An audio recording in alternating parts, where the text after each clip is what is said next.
In the darkness over Caracas, a city once held up as a symbol of Latin American pride, an unprecedented earthquake has shaken the entire global political order. No one expected that at that exact historic moment, U.S. aircraft would rip open Venezuela's sky, launching a lightning operation that left the world holding its breath.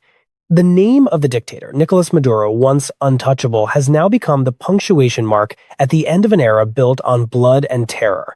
Each strike was not only military, it was a blade driven straight into the heart of the Chavez system. Before the glow of the explosions had even faded, the hunt for power and the hunt for betrayal began. An arrest with no resistance, a defense network neutralized in silence. So the question is unavoidable, did someone open the door from the inside? And if Maduro was betrayed, who is pulling the strings? What unfolded that night was not just a military operation. It was Washington's cold message that there are no longer forbidden zones, no longer safe hiding places, and anyone who enables tyrants will soon face a life or death choice.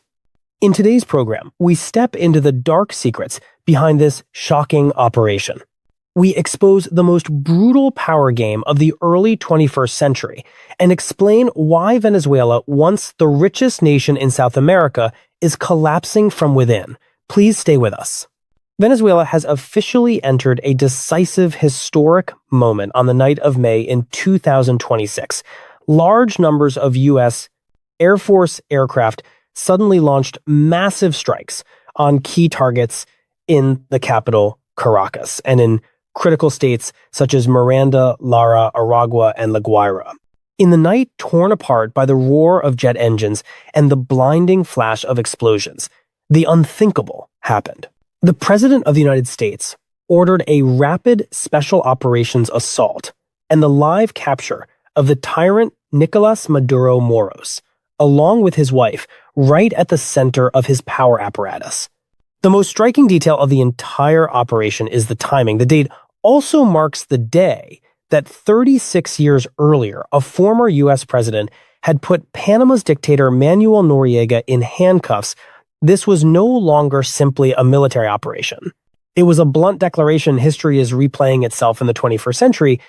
Only hours after the airstrikes, Venezuela's interim authorities issued an emergency message accusing the United States of a serious violation of international law, trampling the principles of the United Nations Charter and shattering the balance among sovereign states.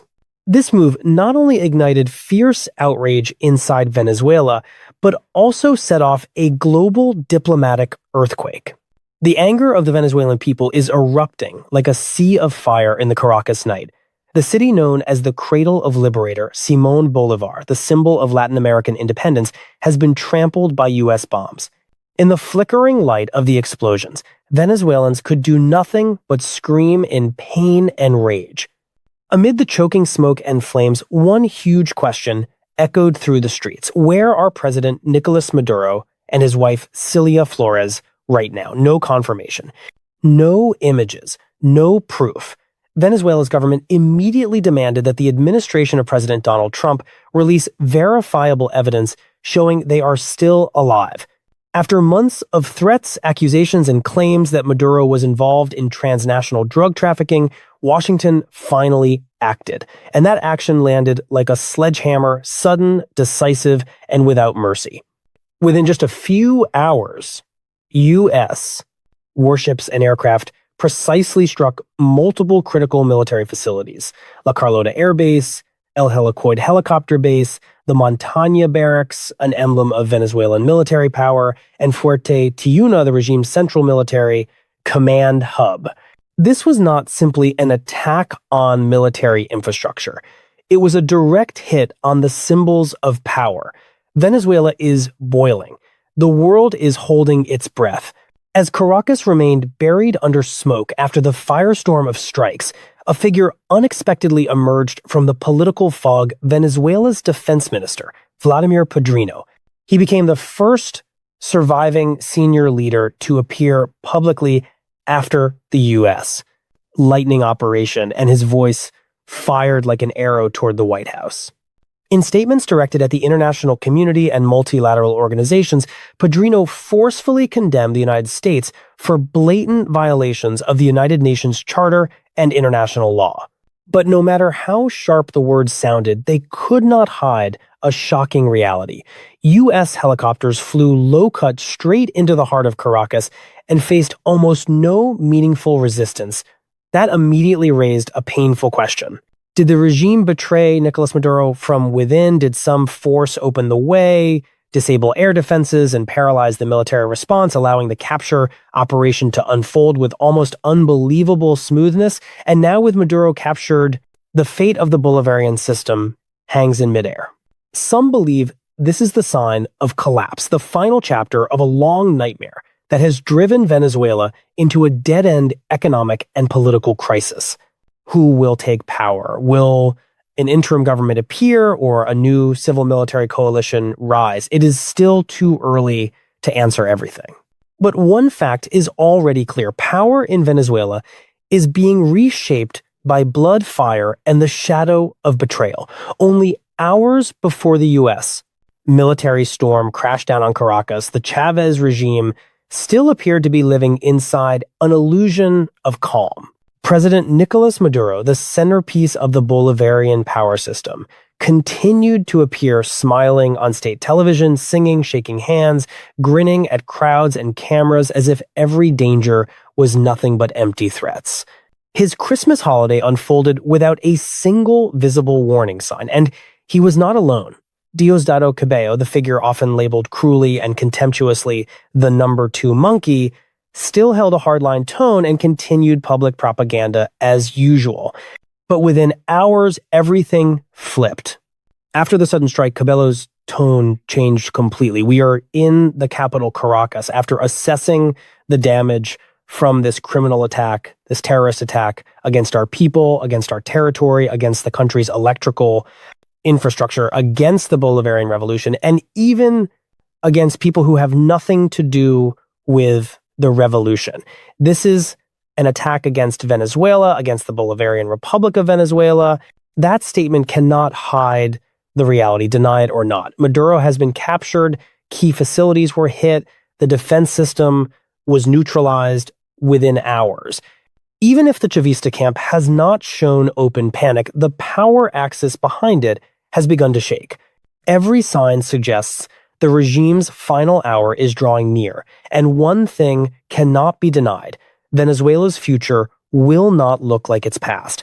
With Nicolás Maduro captured and the entire power apparatus staggering, a question rose immediately: who will temporarily hold power in Venezuela? The constitutional answer is the vice president, and the person holding that position is Delcy Rodriguez, one of the most powerful figures in the Chavez camp, Maduro's right hand, and someone Western media have described as a bargaining chip in behind-the-scenes negotiations.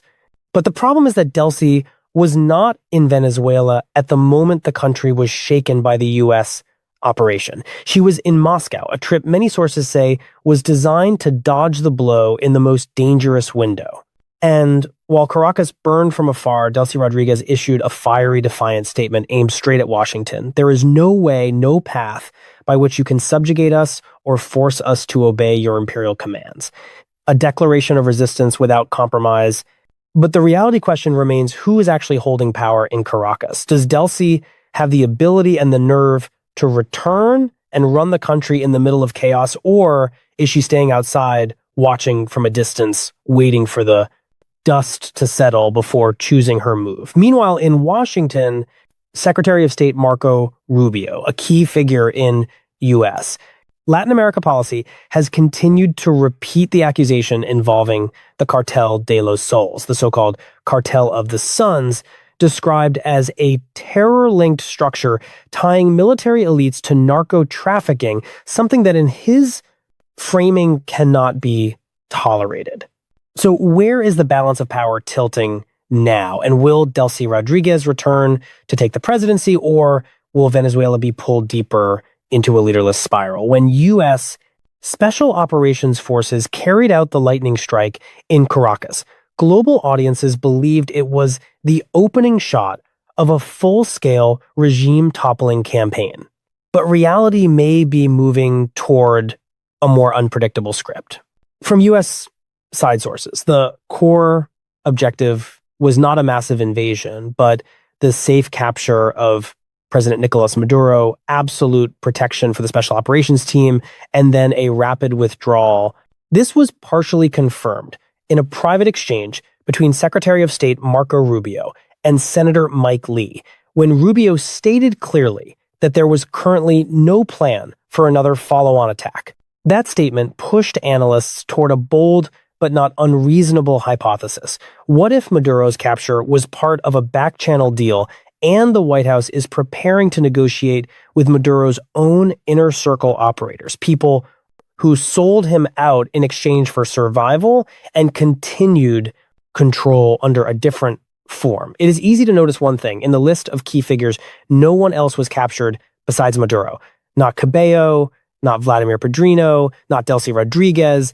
They are still there, and it is entirely possible they chose to sacrifice the leader to save themselves. Venezuela's opposition has even hinted at a secret understanding between Washington and internal regime figures. If that is true, then Venezuela is not simply undergoing a transfer of power. It is standing inside a power game where the main character was removed from the board in advance. When Nicolás Maduro was captured without a single resisting shot, international analysts immediately asked the painful question, did the Chavez inner circle offer up his head as a bargaining chip to save the rest of the regime? This theory is not baseless. In a system where survival depends on absolute power, the disappearance of the number one figure without anyone else being detained cannot be normal. From the U.S. presented side, according to leaked details, the plan to remove Maduro had already been approved in advance by President Donald Trump, with an operation window originally scheduled during the Christmas holiday. Even though the plan was delayed for logistical and political reasons, the White House's determination is not in doubt. Maduro had to be removed. So who is controlling Venezuela right now? Vladimir Padrino, the top military figure, and Delcy Rodriguez, the vice president and a dominant power broker in the Chavez camp, announced the activation of a national security plan and declaration of a nationwide state of emergency. The Bolivarian National Armed Forces, along with militia forces, will be deployed widely. This is a sign that what remains of the regime is trying to regain control, stabilize the country, and possibly open the door to an era without Maduro. The question is betrayal or survival strategy. After President Nicolás Maduro was captured and key military bases were hit by intense airstrikes, something strange is happening inside Venezuela. No additional U.S.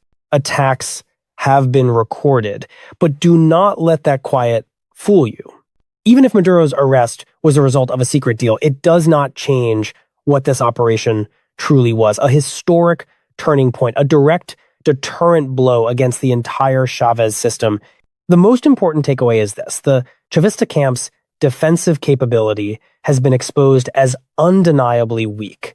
Radar systems, air defenses, the military, none of it reacted in time.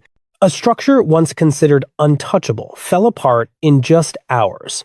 And through this operation, the United States crossed one of the most sensitive lines in international relations. It showed it is willing to intervene militarily inside a sovereign country if conditions demand it. So now who still dares to play with fire? Last night did not only leave behind the ashes of bombs in Caracas, it also left behind a steel-hard message from Washington: touch U.S. interests, and the price will come from every direction, from fire in the sky to economic strangulation. And as Venezuela still struggles to recover from the military shock, the next economic punishment fell like a cold blade. On December 31st, 2025, the U.S. Treasury announced sanctions on 4 companies in Hong Kong and mainland China, described as key buyers of crude oil from the state firm PDVSA. Not only that, 4 large oil tankers linked to those companies were also placed under sanctions. In other words, Venezuela is being crushed from both sides, bombs from above and cash flow blocked from below. Even after years of surviving sanctions, what is happening now has crossed into a new threshold. Venezuela is in comprehensive emergency. If there is no exit, if there is no sanctions relief from the United States, the country's economic system could collapse entirely within just a few months.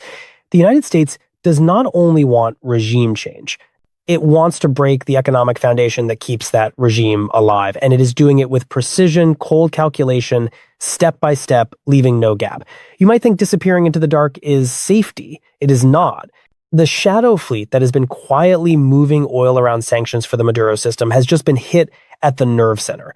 With only 2 arrests, U.S. forces have pushed the entire covert oil shipping network into near total paralysis. Ships that once served as the regime's financial lifeline now sit dead offshore, unable to load, afraid to move, and unsure whether to turn back or keep risking everything. Off the coast, near the Amway refinery on the Paraguana Peninsula in Falcón State, Venezuela, as many as 40 ships are estimated to be anchored in desperate waiting.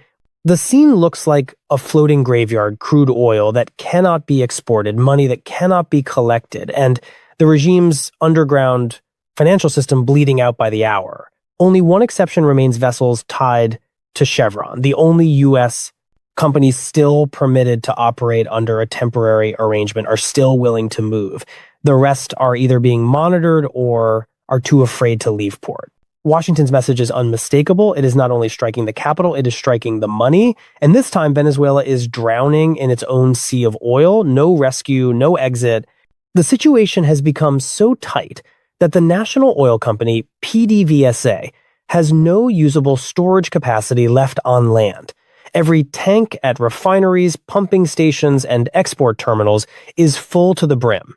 And in a desperate effort to avoid a backlog disaster, PDVSA has to pump crude onto tankers even while knowing those ships may not be able to go anywhere. Why? Because most of the fleet is stuck offshore due to U.S.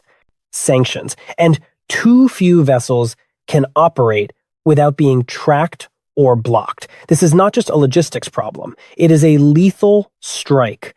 Because when there are no ships to hold oil and no tanks to store it, the only thing left is to shut down production. In other words, if sanctions are not lifted, PDVSA may have to close oil fields not because of a lack of technology or manpower, but because there is simply nowhere to put the trapped overflow. And that means Venezuela's crude production, the regime's core lifeline, is standing on the edge of total collapse. A system that once lived by oil is now dying because its oil cannot flow. Venezuela's oil crisis does not stop at full tanks and ships that cannot leave port.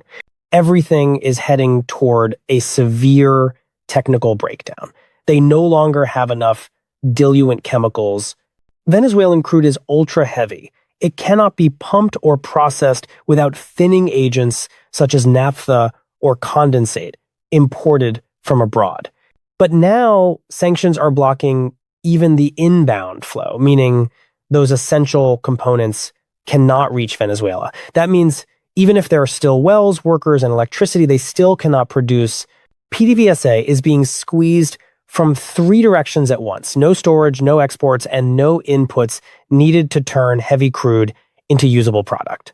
If nothing changes within just a few weeks, Venezuela could see a total technical collapse of its oil sector, the heart of its national economy.